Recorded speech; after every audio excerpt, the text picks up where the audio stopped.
dahil sa tipan. Aking itatatag ang aking tipan sa iyo at sa iyong binhi, isang tipang walang hanggan upang maging Diyos mo at ng iyong binhi. Kanyang inaalala ang kanyang tipan magpakailanman, ang salita na kanyang iniutos sa libong salinlahi, ang tipan na kanyang ginawa kay Abraham, ang kanyang sinumpaang pangako kay Isaac, upang alalahanin ng kanyang banal na tipan ang pangakong sinumpaan niya sa ating amang si Abraham.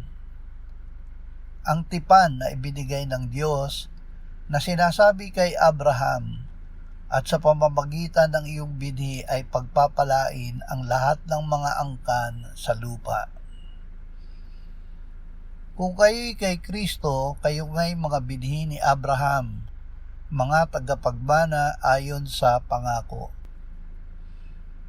Ama, salamat sa pagtitiyak mo na dahil sa iyong walang hanggang tipan, ang aming buhay ngayon ay natatago kasama ni Kristo sa iyo, kaya't kami ay naging mga binhi ni Abraham at tagapagbana ayon sa iyong pangako.